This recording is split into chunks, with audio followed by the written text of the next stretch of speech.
On the morning of March 24, 2015, officials from the Wayne County Sheriff's Department arrived at the Martin Luther King Apartments on Detroit's west side to carry out a court-ordered eviction of 35-year-old Michelle Angela Blair. When they knocked on Blair's door, her unusual and unsettling behavior immediately caught their attention. Suspecting something was wrong, the authorities entered her apartment. Inside, they made a horrific discovery: the bodies of two children hidden in a deep freezer. The children were later identified as Blair's 13-year-old daughter, Stony Blair, and her 9-year-old son, Stephen Gage Barry. Shocked by the grim scene, authorities took Blair into custody for questioning, while her surviving children were placed under protective care. The details of the case would soon emerge in an interrogation, revealing a tragic story that shocked the Detroit community and gained widespread attention across the country. Blair was taken into custody within hours and questioned by investigators, while her surviving children were placed in protective care. During the interrogation, Blair asked if her children were still there, expressing a desire to reconcile with her aunt. She explained that she had distanced herself from her aunt to keep secrets hidden, although she still felt deep affection for her. After confirming her understanding of her constitutional rights, Blair began answering questions about her background. She revealed she was a Detroit native with a 10th grade education, went by the nickname Angel, and had lived in her apartment for 9 years. She showed Officer Diaz her tattoos, including some with her children's names. As the interrogation progressed, Blair inquired if her children's names had been released in the news and whether their fathers were aware. When asked directly about Stony and Stephen, she admitted that their bodies were in the freezer. Within the first hour, Blair confessed to placing them there, explaining that she believed her children had harmed each other in ways she described in disturbing detail. She claimed this behavior had been ongoing for years, beginning when the children were young. Blair alleged that she discovered this behavior after returning home one day and finding her children acting suspiciously. Blair revealed that her children's bodies had been kept in the freezer for years, with her account providing a grim and tragic narrative that left investigators stunned. The interrogation, conducted in 2015, marked the beginning of a case that would shock Detroit and draw national attention. In 2012, Michelle Blair described an incident involving her son that led to her eventual actions against him and his sister. She explained that she came home one day to find her son acting out a disturbing scenario with his toy wrestling figures. Concerned and confused, she asked him why he was making the toys behave that way and whether anyone had done something similar to him. At first he denied it, but eventually, with his head down, he admitted that someone had. Blair went on to confront her other child, believing they were involved, but he denied the allegations. Blair described feeling intense frustration and confusion as she sat by the door, listening to her son's recounting. She remembered moments from the past where she'd been angry with her son for unexplained injuries or emotional outbursts, believing they had other explanations. But now, in her mind, they were all connected. As the interview continued, Blair confessed that she eventually responded with violence toward her son, describing how she struck him repeatedly after going back upstairs to confront him again. Her actions ultimately led to her son's death, an outcome that came to light only later during the investigation and court proceedings. In 2012, Michelle Blair described how, over the course of several days, she physically abused her young son Stephen in response to what she believed were serious offenses. She admitted to the detective that, after an initial confrontation, she began a cycle of violent acts toward him, including punching and choking him. Eventually, Blair escalated her actions by scalding him with hot water in a bathtub. She recounted how she stood him in the hot water, causing severe burns to his feet, leaving the skin blistered. Blair explained that after this series of assaults, she sent Stephen to his room, where he remained for several days. She would bring him food but continued to confine him there, expressing that she felt unsure of what to do next. During the interview, Blair mentioned calling her aunt at one point, though she chose not to share the extent of what was happening. She also considered calling the police but hesitated, fearing they would question her parenting and take her other children away. The detective attempted to clarify the timeline, as Blair's story revealed that Stephen remained in his room, suffering from his injuries, for nearly 5 days before he ultimately succumbed. Over the course of the interrogation, Blair admitted to multiple forms of abuse, including kicking and repeatedly punching him, though she maintained that she didn't initially plan for the assaults to turn lethal. In her continued confession, Michelle Blair detailed the aftermath of Stephen's passing. Following days of assault, confinement, and lack of medical attention, Stephen ultimately succumbed to his injuries. Blair expressed some regret, but admitted to a level of premeditation in the moments leading up to his death, explaining that she acted out of what she believed was necessary discipline for his behavior. After Stephen's death, Blair described her decision to place his body in the household freezer, intending to keep it concealed. She admitted she continued to live in the apartment with her other children, maintaining a sense of normalcy while Stephen's body remained hidden. When questioned by Officer Diaz, Blair struggled to explain the precise reasons or motivations behind her actions, offering fragmented thoughts that highlighted her emotional turmoil, but did little to clarify her decision-making. Blair's story grew even darker as she acknowledged that her other child, Stony, had also suffered at her hands. She explained to investigators that in a disturbingly similar scenario, she had inflicted fatal abuse upon Stony as well. In both cases, she believed she was punishing them for transgressions she assumed were justified, though she eventually acknowledged her own extreme responses were out of proportion. Throughout her statements, Blair seemed aware of the severity of her actions, yet displayed an inability to fully comprehend the consequences. As investigators continued questioning, they documented each of Blair's confessions to build a complete picture of the tragic events that unfolded within the apartment. Blair's surviving children were swiftly placed under protective custody as authorities sought to piece together the evidence and determine the full scope of the case. In her harrowing confession, Michelle Blair reveals disturbing details about the abuse that led to the death of her 9-year-old son, Stephen, in 2012. She admits that after an initial assault, she left Stephen in his room, unable to re-enter the room the following day due to heavy drinking that made her sick.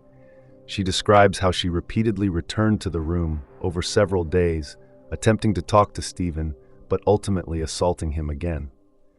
Despite his deteriorating condition, Blair withheld medical assistance, even as his breathing weakened and his heartbeat slowed.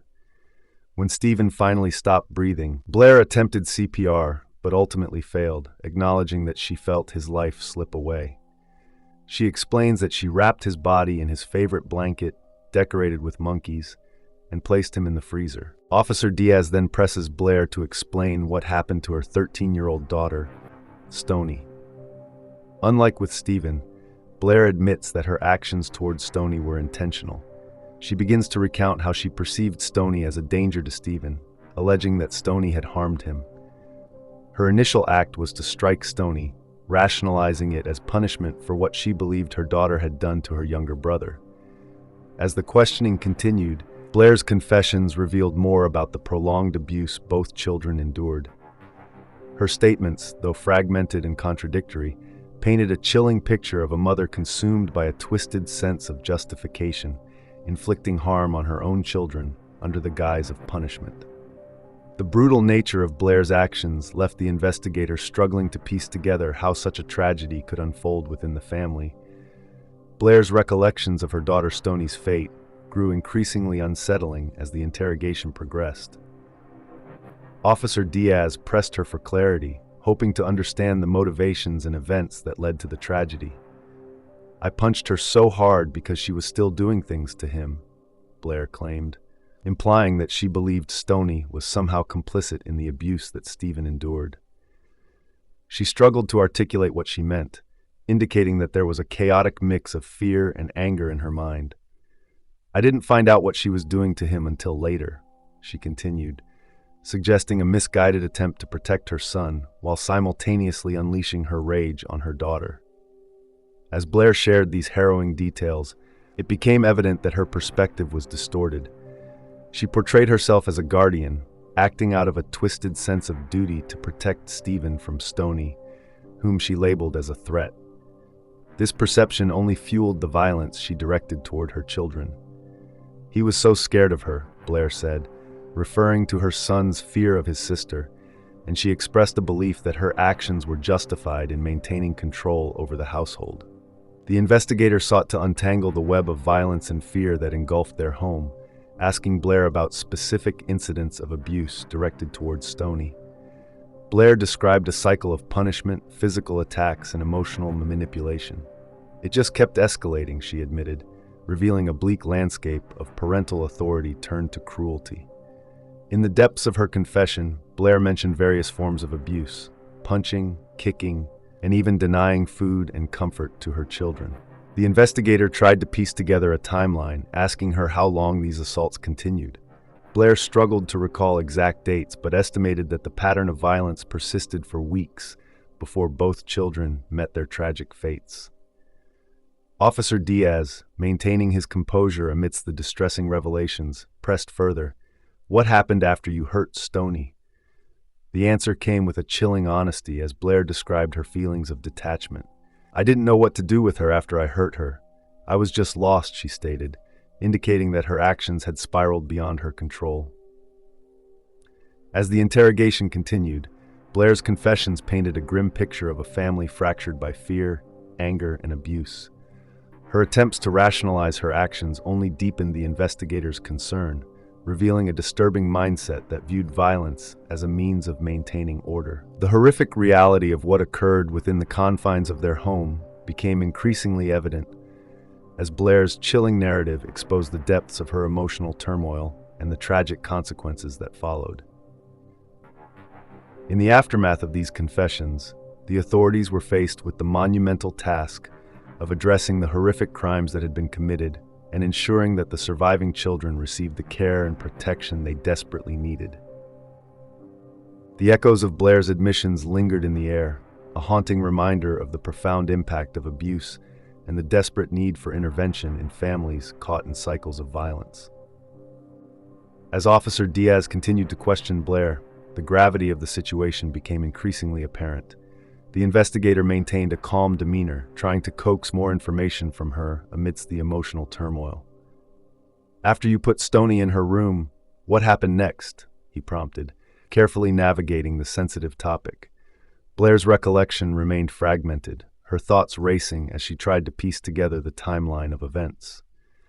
"I didn't really think about what to do next," she admitted, her voice wavering. "I was just in shock."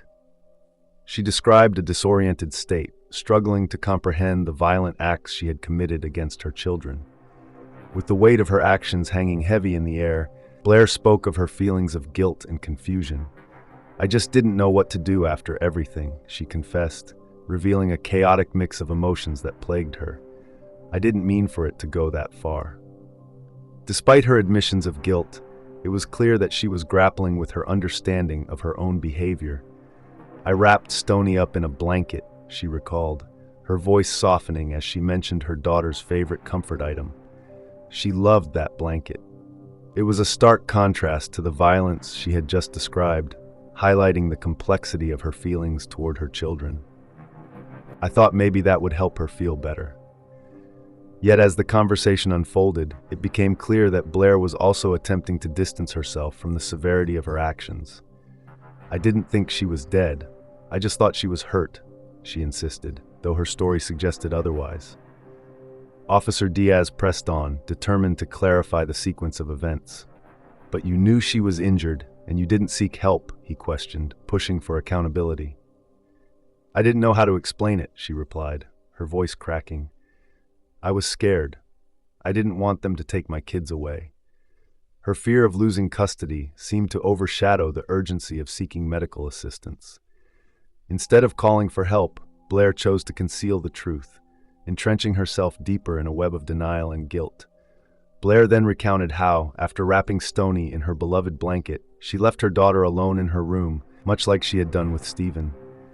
"I thought maybe she'd just rest," she said, but her words were laced with uncertainty. The stark reality was that she had not just harmed her children. she had ultimately chosen to ignore their suffering. Days passed, during which Blair oscillated between moments of guilt and attempts to rationalize her actions. "I kept thinking about what happened, but I just didn't know how to face it," she confessed, revealing the inner conflict that tore at her. The violence she had inflicted weighed heavily on her conscience, yet her fear of the repercussions kept her from confronting the truth. Officer Diaz sought clarity on whether Blair had ever considered turning herself in or seeking help during this time. "Did you think about calling someone, telling someone what happened?" he asked, hoping to uncover any glimmer of remorse or realization. "I thought about it, but then I panicked," she admitted. "What would they think of me? I didn't want anyone to know what I did." Her fear of judgment overshadowed her maternal instincts, leading her further down a dark path of silence and isolation. The investigation revealed a pattern of abuse and neglect that had culminated in the tragic deaths of 2 innocent children.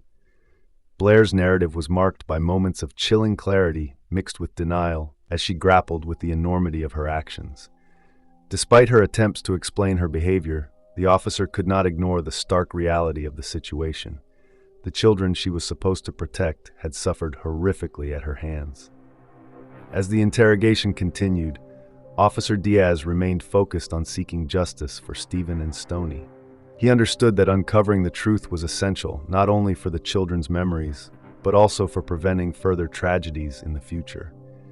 Blair's confessions, while revealing, also served as a stark reminder of the consequences of unchecked violence and the urgent need for intervention in families at risk. In the end, Blair's disturbing account painted a portrait of a mother trapped in her own turmoil, unable to recognize the depth of her actions. As she navigated her emotions, the chilling reality remained. 2 lives had been lost, and a community would never be the same again. The tragedy of Stephen and Stony would echo far beyond the confines of the investigation, leaving an indelible mark on all who heard their story. As Officer Diaz continued to question Blair, the atmosphere grew increasingly tense. The details of her confessions weighed heavily, each revelation painting a darker picture of her reality. She struggled to articulate her feelings, a mixture of regret, denial, and guilt swirling within her. "Blair, you've described a lot of pain inflicted on both your children," Diaz said gently, yet firmly. "It's crucial we understand why this happened. You mentioned feeling scared. Scared of what exactly?" "I was afraid they'd take my kids away," she replied, her voice barely a whisper.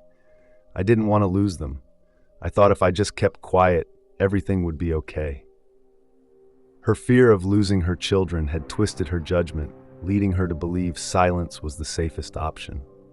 As the conversation progressed, Diaz sought to explore the relationship between Blair and her children.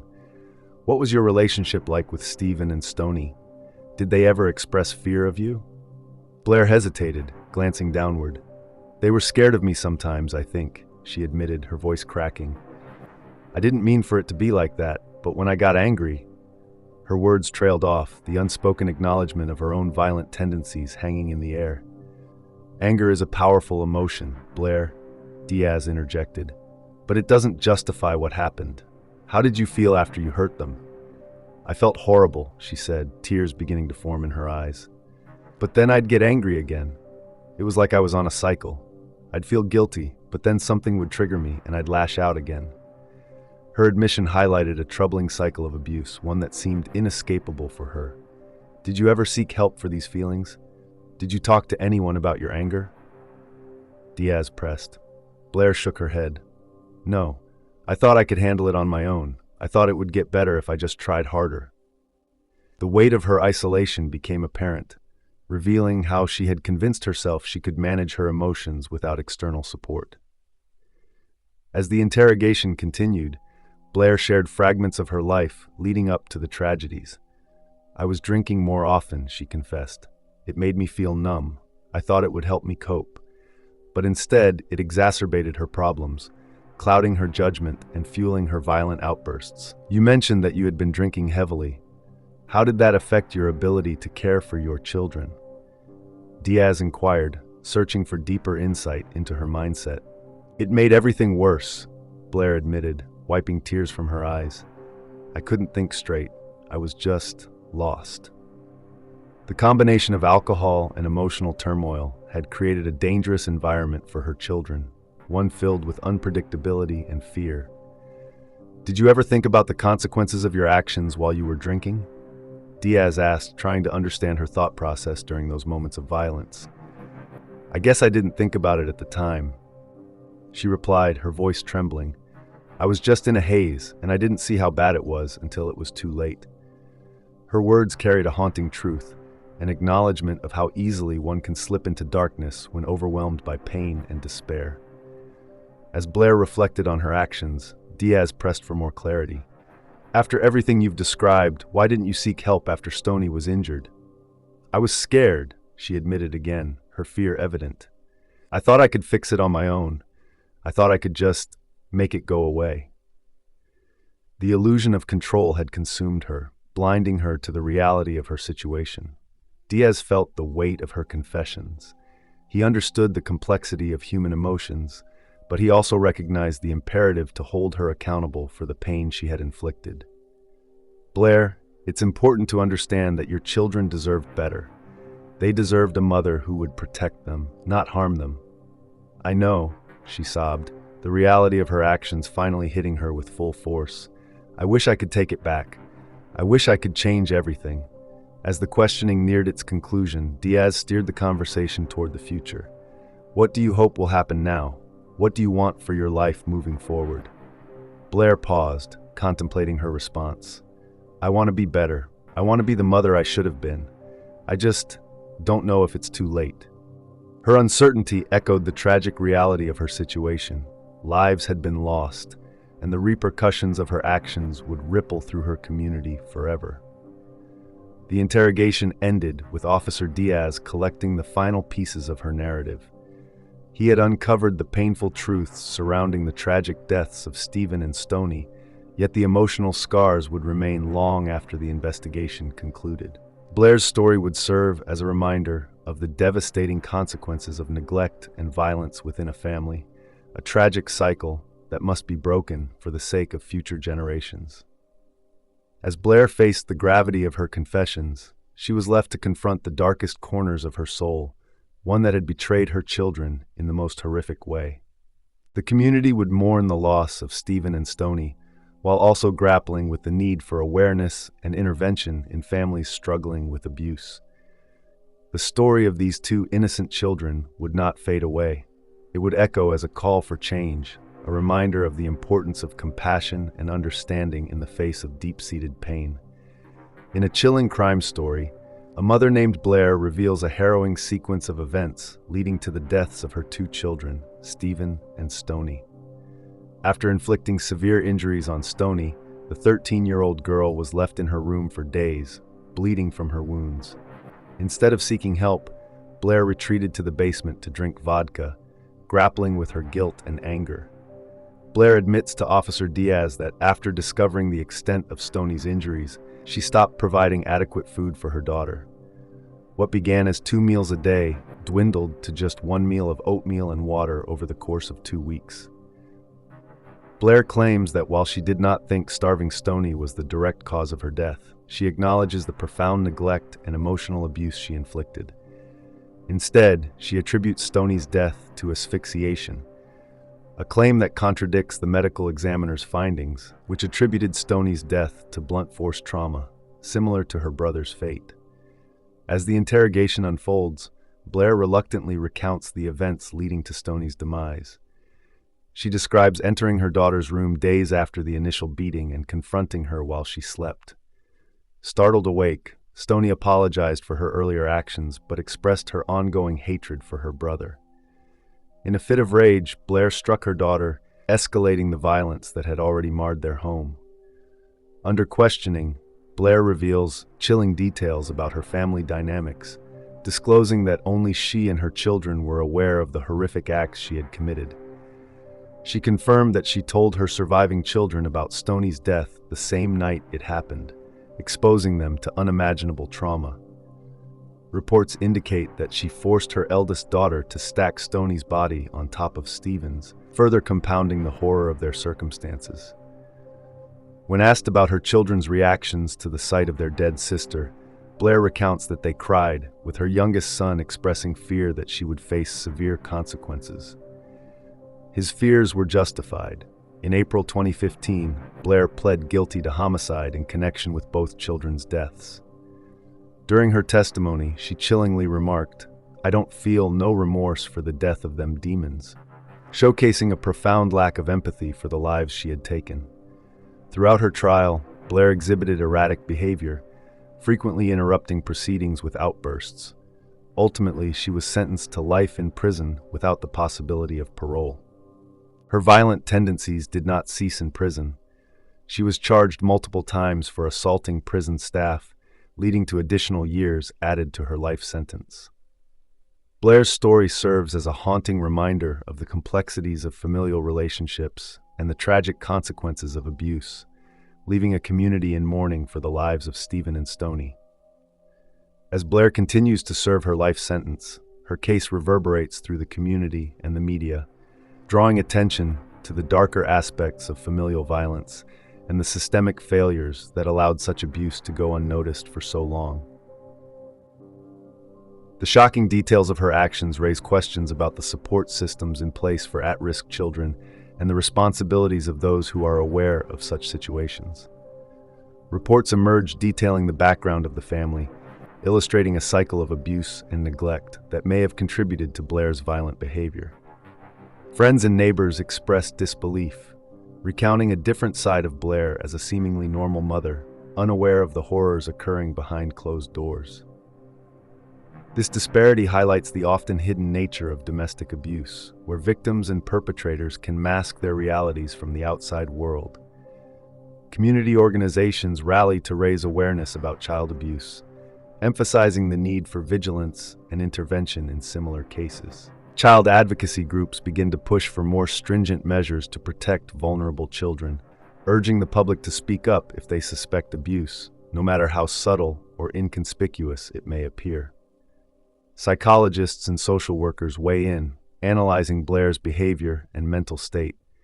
They suggest that her lack of remorse and the extreme violence she inflicted may indicate deeper psychological issues, potentially stemming from her own childhood experiences. This perspective sparks conversations about the impact of trauma on parenting and the need for mental health support for those who have experienced abuse themselves. The legal ramifications of Blair's actions also prompt discussions around the justice system's approach to domestic violence and child protection.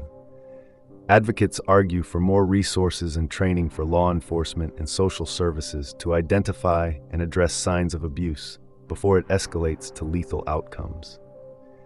In the years that follow, the case remains a point of reference in discussions about child welfare, prompting changes in legislation aimed at improving the detection of abuse. New policies are implemented to ensure that children have more robust support networks, and educational programs are introduced to help families recognize the signs of abuse and seek help. As for Blair, her ongoing behavior in prison, including further assaults on staff, becomes a testament to her troubled state. Her outbursts and inability to conform to prison life indicate that she remains a complex individual, wrestling with her demons even behind bars.